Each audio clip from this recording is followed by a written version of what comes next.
शास्त्रों का ये नियम है कि अंते या मति सा गति। अंत में जैसी हमारी मति होती है उसी अनुसार हमारी गति होती है। मरते समय पुरंजन ने स्त्री का चिंतन किया था तो अगले जन्म में स्त्री बना। बड़े होने पर मलयध्वज नाम के राजा से इसकी शादी हुई, संतानें भी हुई। और एक दिन ऐसा आया कि इसके पति मलयध्वज चल बसे, तो जो आज का पुरंजन था वो कल का मलयध्वज की पतिव्रता पत्नी बनकर सती होने की तैयारी करने लगी। जहाँ सती होने के लिए चिता पर बैठा कि उसका पुराना मित्र अभिज्ञात जो था उसे याद आ गया कि मेरा मित्र घूमने गया था, घूमता ही रह गया, चलो अब हम ही उसे ढूंढते हैं, कहाँ रह गया भाई। तो वो अभिज्ञात ब्राह्मण वेश बनाकर घूमने निकला। घूमते घूमते वहीं आ गया, वहाँ देखा कि हमारा मित्र तो सती हो रहा है। अभिज्ञात ने तो पहचान लिया पर पुरंजन नहीं पहचान पाया कि ये हमारा पुराना मित्र है। अभिज्ञात ने आवाज लगाई, क्यों भैया, किसके साथ सत्ता हो रहे हो? स्त्री रूप बना पुरंजन बोला कि तुम कौन हो? तुम्हें शर्म नहीं आती? मुझे मित्र बोल रहे हो।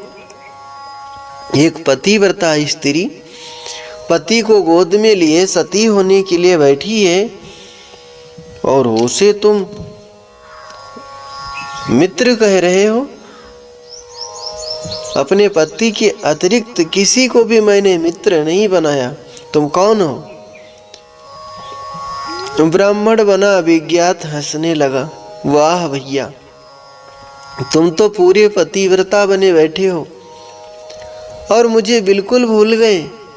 अरे मैं तेरा पुराना मित्र अभिज्ञात हूँ, याद कर हम और तुम कितने आनंद के साथ मानसरोवर के हंस बनकर रहते थे। और तू घूमने क्या निकला कि बिल्कुल ही मुझे भूल गया। जब बचपन की कई घटनाएं याद दिलाई, बुद्धि पे जोर मारा तो पुरंजन को याद आ गया और जो ये स्मरण आया वो अभिज्ञात को पहचान गया। दोनों मित्र गले मिले और आनंद के साथ सारा प्रपंच छोड़कर पुनः अपने घर में जाकर विश्राम करने लगे। देव ऋषि नारद कहते हैं, महाराज प्राचीन बरही कथा समझ में आ रही है कि नहीं? प्राचीन बरही बोले, गुरुदेव कथा तो बहुत अच्छी लगी पर समझ में नहीं आई, महाराज इसे थोड़ा समझाइए। तब नारद जी ने इस रहस्य को समझाया कि देखो, जीवात्मा और परमात्मा दोनों शाश्वत सखा हैं। तो जीवात्मा का नाम है पुरंजन और परमात्मा का नाम है अभिज्ञात। पुरंजन मतलब पुरम जनहित इति पुरंजनाः। ये जीव कर्मा अनुसार अनेक पुरियों में जाता है, भटकता है। एक बार जीवात्मा परमात्मा से बोला कि मैं घूमना चाहता हूँ। भगवान बोले, बेटा प्रेम से घूमो पर हमें मत भूल जाना, नहीं तो घूमता ही रह जाएगा।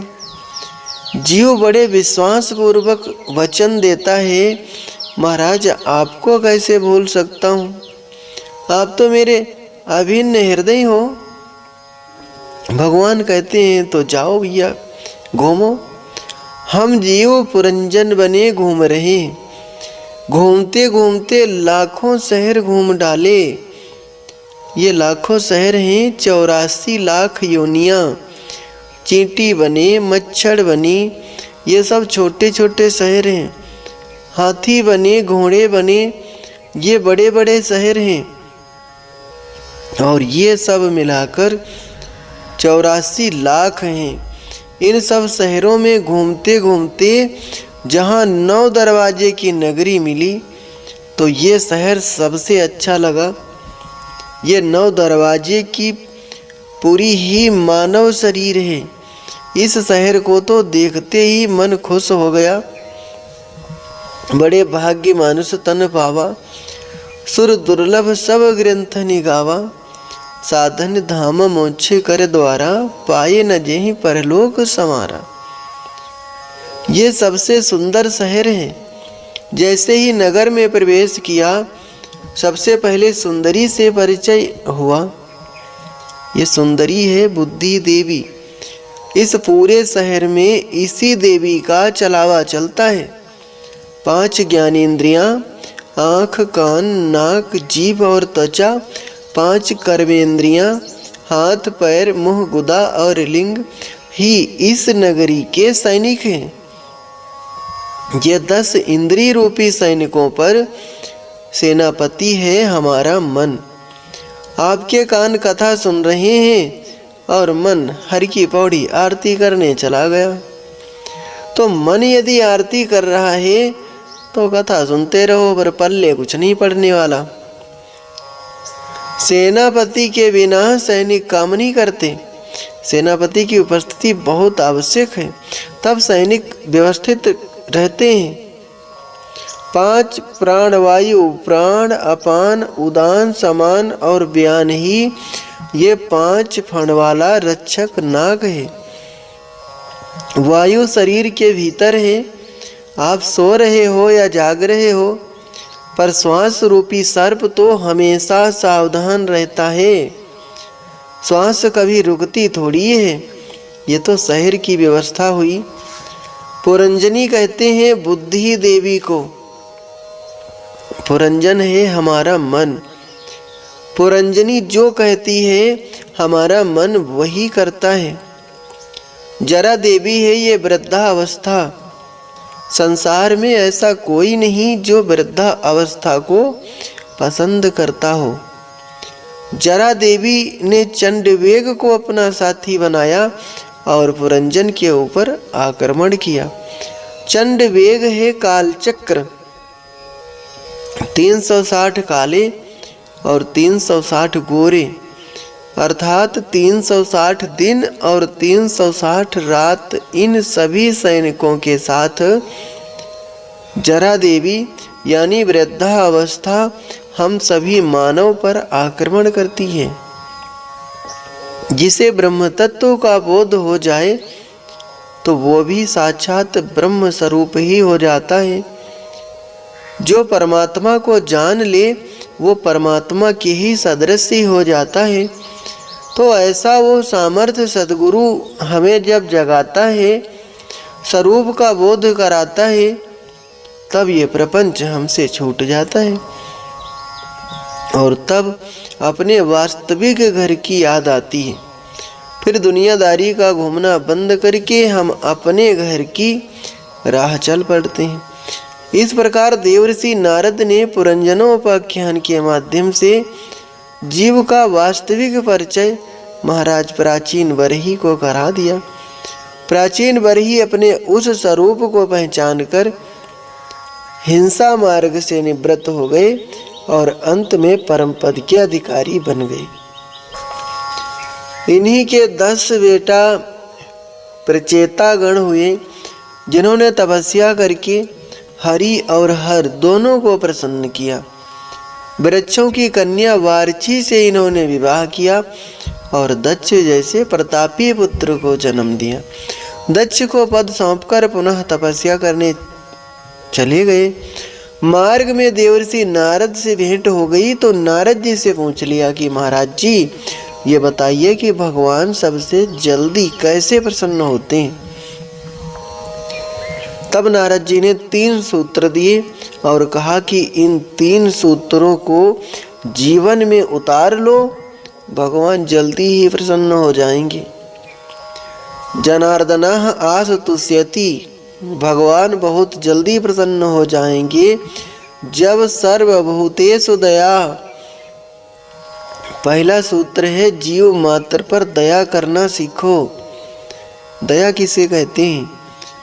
कोई पराया हो या अपना, मित्र हो या प्रबल शत्रु, पर आपत्ति काल में उसकी सहायता करना ही दया का विशुद्ध स्वरूप है।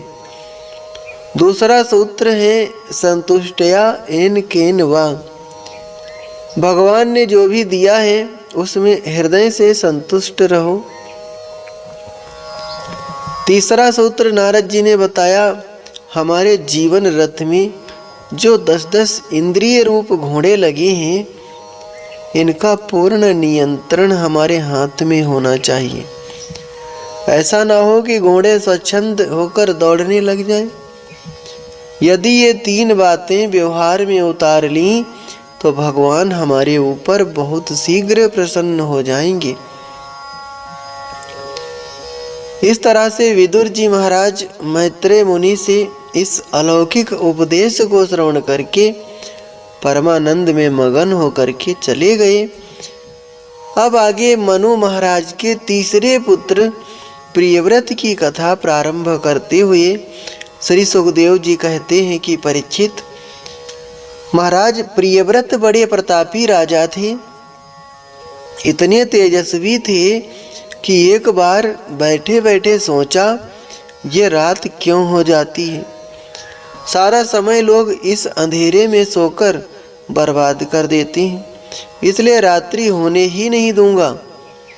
रथेन ज्योतिर्मयेन रजनीमपि दिनम करिष्यामि।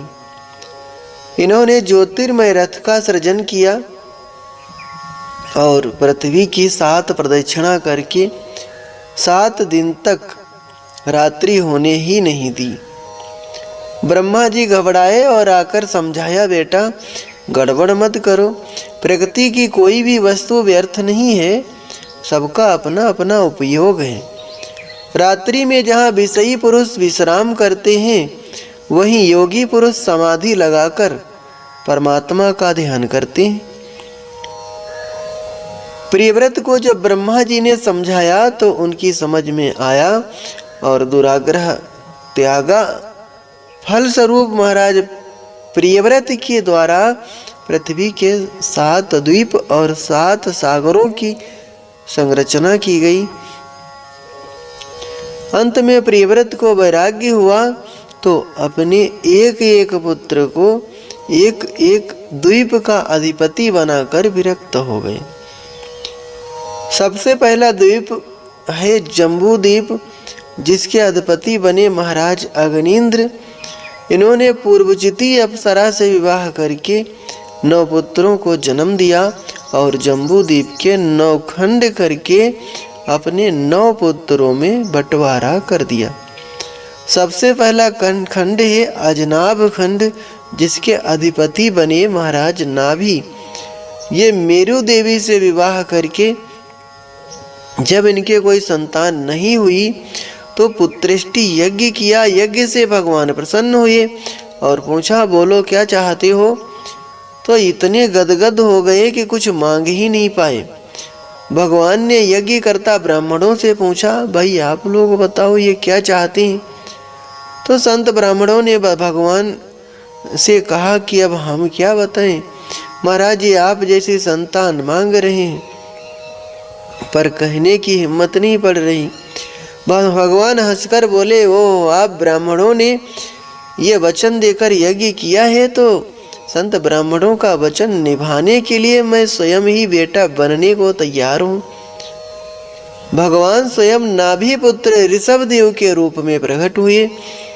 ऋषभ भगवान के तेज ओज से इंद्र को भी स्पृहा होने लगी और इंद्र ने वर्षा करना बंद कर दिया, पानी बरसाना बंद कर दिया। तो भगवान ऋषभ देव जी ने अपने राज्य में अपने आप ही पानी बरसा लिया। इंद्र लज्जित हुए और अपनी बेटी जयंती का विवाह ऋषभ भगवान से कर दिया। इंद्रपुत्री जयंती से विवाह करके ऋषभ भगवान ने 100 पुत्रों को जन्म दिया, जिनमें सबसे बड़े बेटे का नाम था भरत, जिनके नाम से अजनाभ खंड का नाम भारत वर्ष पड़ गया।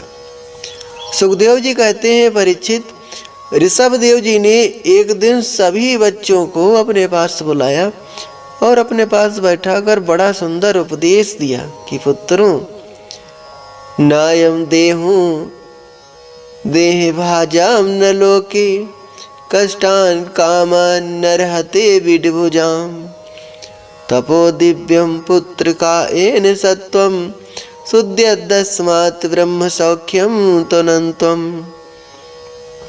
तपो दिव्यम पुत्र का एन सत्वम शुद्ध्यदस्मात् ब्रह्म सौख्यम तनंतम।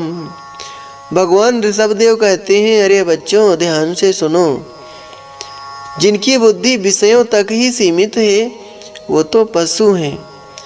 मानव तो वो हैं जो ब्रह्मानंद की अनुभूति प्राप्त करते हैं। जब तक भगवान वासुदेव में प्रीति नहीं होगी तब तक ये जन्म मरण का प्रपंच छूटने वाला नहीं है।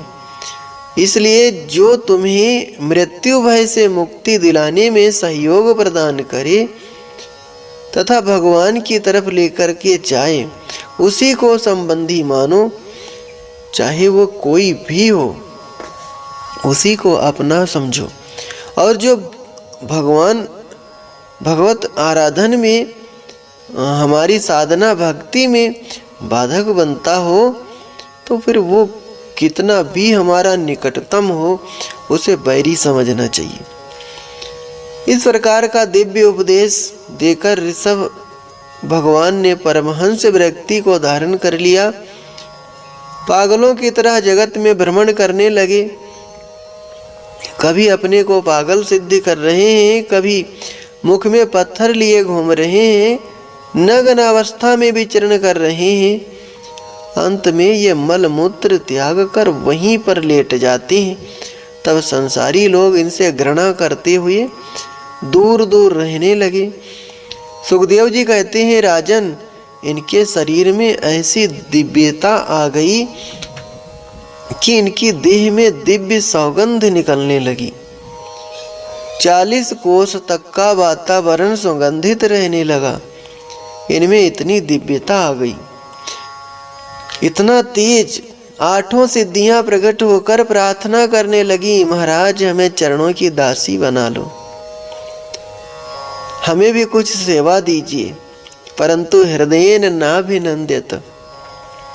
ऋषभदेव जी ने एक भी सिद्धि को अपने पास नहीं भटकने दिया।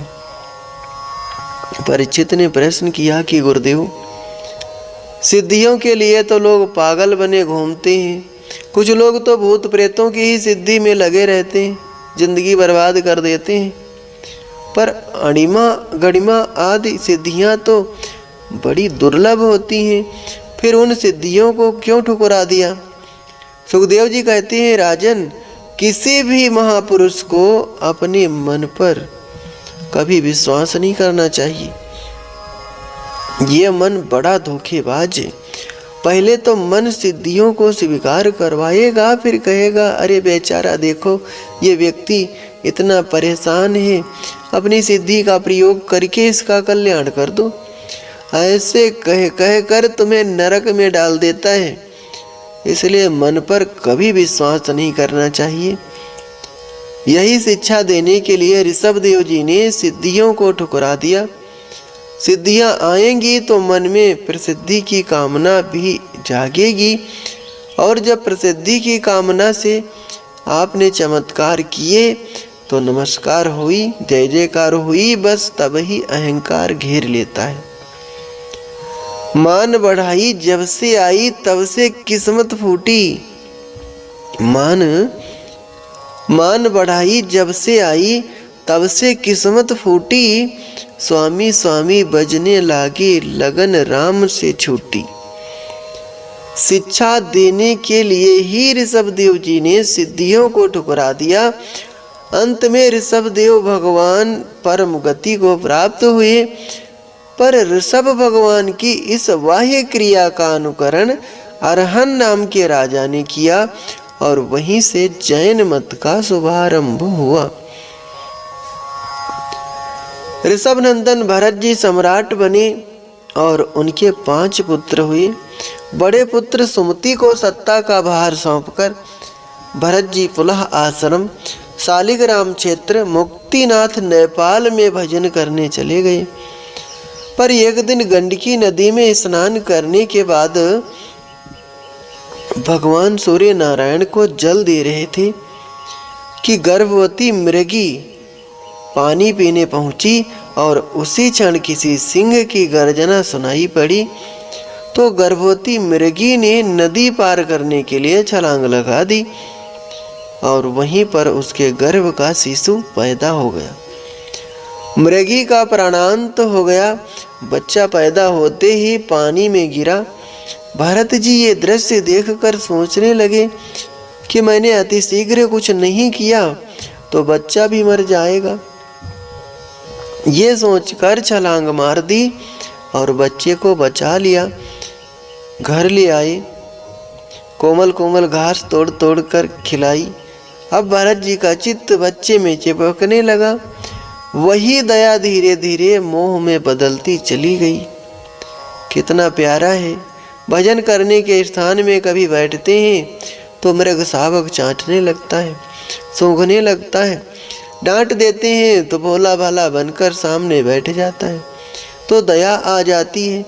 धीरे धीरे मोह प्रबल होता चला गया।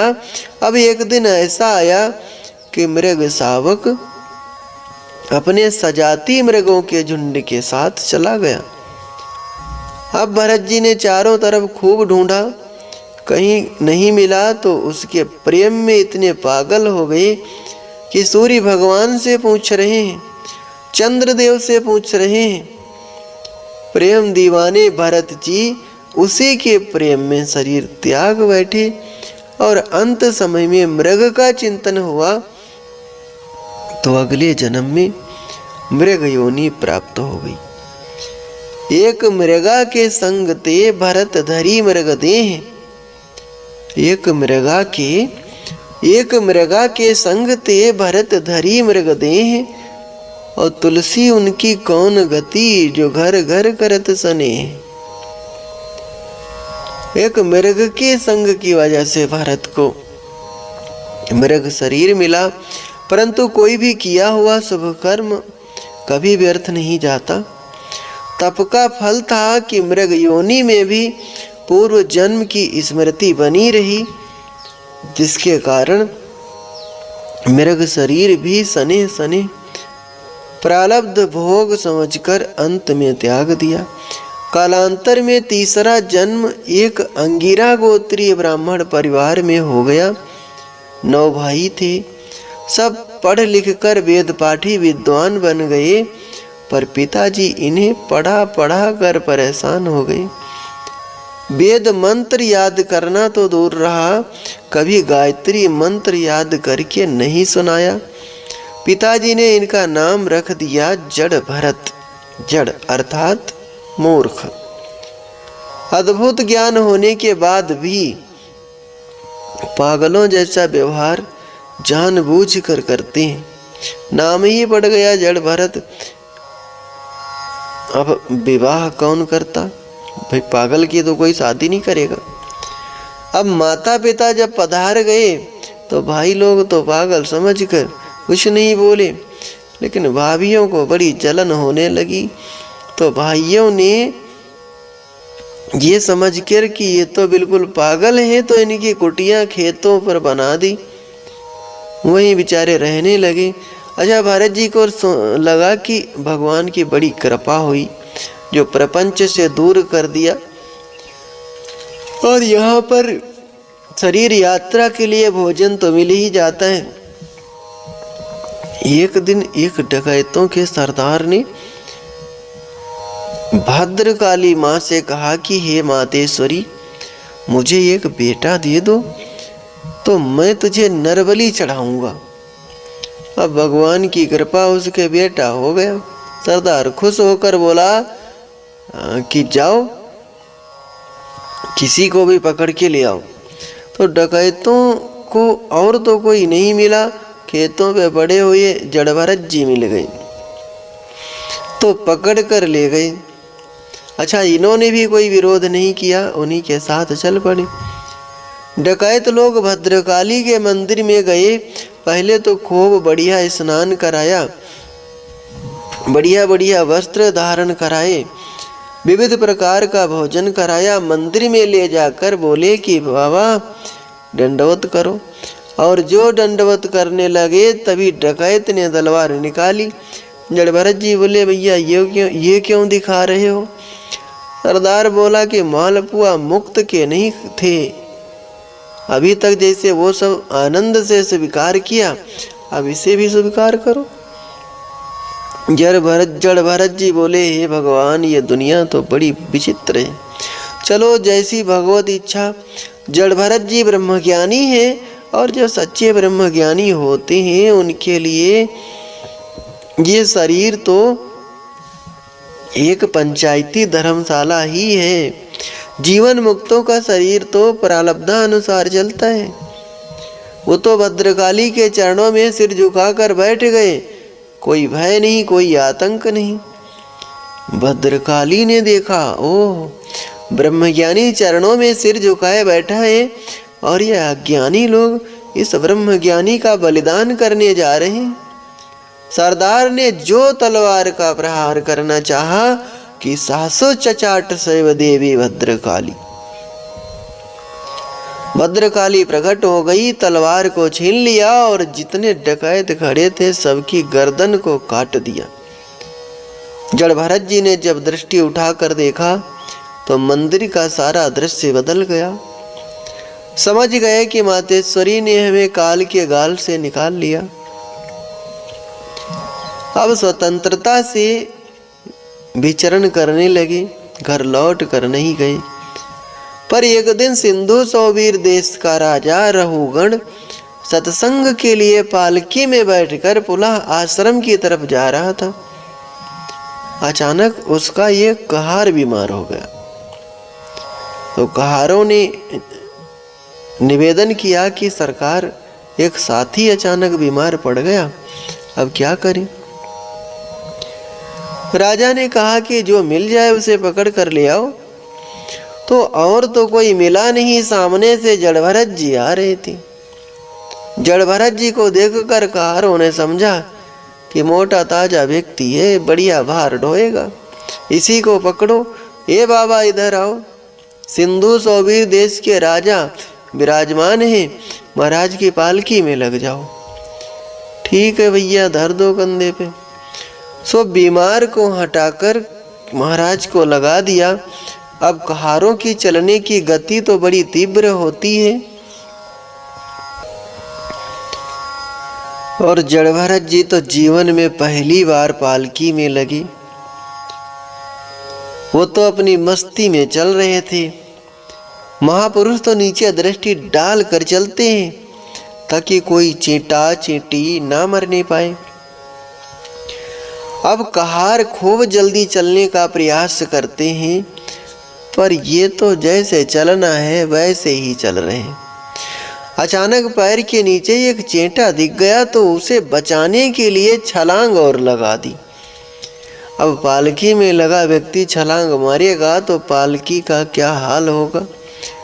पालकी डगमगाई और राजा की खोपड़ी ऊपर लगी। राजा तो लाल पीला हो गया। हे वो ढारा साध्वती क्रमत किमिति विषम मुह्यते यानमिति। हे भार वाहकों, ठीक से पालकी चलाना नहीं आता। एक तो मर मर कर चल रहे हो, ऊपर से फिर भी मेरा शरीर फोड़ रहे हो। अब कहारों ने हाथ जोड़कर कहा कि सरकार, अयम अधुनियो नियुक्तोपि न द्रुतम ब्रजति। देखिए, हमने इस रंग रूट को अभी अभी लगाया है और फिर भी ये बिल्कुल मर मर कर चल रहा है, जैसे इसने भोजन ही नहीं किया हो, और इसके चक्कर में आप हम पर नाराज हो रहे हो। अब इसी को समझाइए। राजा ने नीचे झुककर देखा तो जड़ भरत जी का हष्ट-पुष्ट शरीर दिखाई पड़ा। तो राजा व्यंग के बाण चलाने लगा। ओहो, देखो देखो, बेचारा कितना दुबला पतला 1.5 हड्डी का आदमी है। इसके कंधे पर इतना बोझा तुमने मेरी पालकी का और लाद दिया। तुम लोग अभी अभी लगे हो और ये बेचारा कब से पालकी ढो रहा है, इसलिए बेचारे को बड़ा भार है, बड़ा कष्ट है। जड़ भरत जी सब समझ रहे हैं, फिर भी चुपचाप चले जा रहे हैं।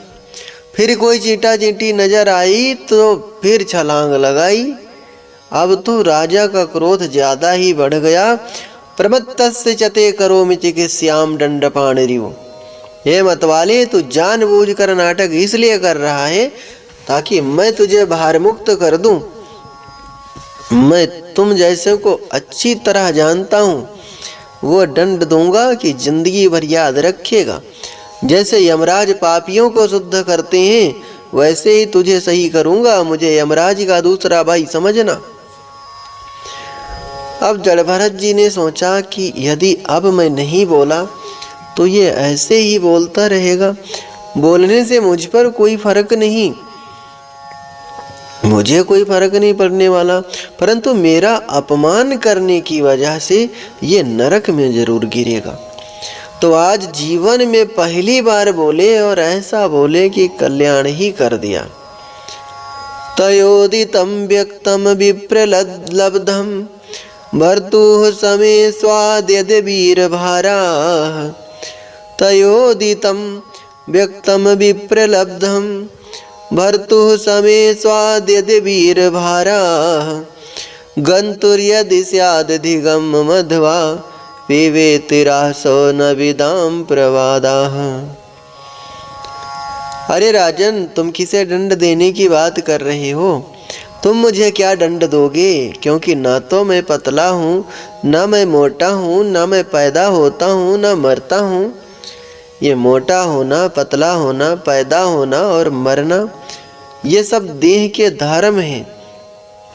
मुझ आत्मा में ये कोई भी द्वंद्व घटित नहीं है। जो शरीर की क्रियाएं हैं वो देह में होती हैं, आत्मा में नहीं होती। देहेन जातस्य हीमेन संति। जड़ भरत जी के वचनों से रहुगण आश्चर्यचकित हो गया और सोचने लगा कि जिसे मैं पागल बाबा समझकर ऊट पटांग बातें कर रहा था, ये तो कोई सिद्ध महात्मा नजर आ रहा है। इनकी वाणी में तो वेदांत की भाषा झलक रही है। पुनः गौर से जब देखा तो जड़ भरत जी के कंधे पर मोटा सा यज्ञोपवित्र दिखाई पड़ गया, और जो यज्ञोपवित्र देखा कि पालकी से नीचे कूद पड़ा और सीधे श्री जड़ भरत जी के चरणों में साष्टांग प्रणाम किया। कसत्तम निगूढ़श्चरसि द्विजानां विवर्षि सूत्रं कतमोऽवधूताः। कसत्तम निगूढ़श्चरसि द्विजानां विवर्षि सूत्रं कतमोऽवधूताः। रहुगण ने पूछा कि महाराज आप कौन हैं? आप अपने आप को इतना गुप्त रूप में छुपा कर विचरण कर रहे हो, मैं तो आपको पहचान ही नहीं पाया। आपका यज्ञोपवित्र बता रहा है कि आप सच्चे कोई ब्रह्म ज्ञानी ब्राह्मण हैं। मैं संसार में किसी से नहीं डरता, पर यदि डर लगता है तो केवल ब्राह्मण के क्रोध का। इंद्रकुलिस सम शूल विशाला काल दंड हरि चक्र कराला। जो इन कर मारा नहीं मरई विप्रद्रोह पावक सो जरई। महाराज, मुझे ब्राह्मण कुल के अपमान का बहुत डर लगता है, क्योंकि ब्राह्मण यदि कुपित हो जाएं तो वो केवल उस व्यक्ति को ही नहीं अपितु उसके पूरे वंश का विनाश कर देता है। इसलिए महाराज आप कौन हैं? जड़ भरत जी मुस्कुरा पड़े और बोले कि राजन, हूँ तो मैं भी ब्राह्मण, पर खतरनाक ब्राह्मण नहीं। डरने की कोई आवश्यकता नहीं है। जो कुछ कहना है निर्भीक होकर कहो।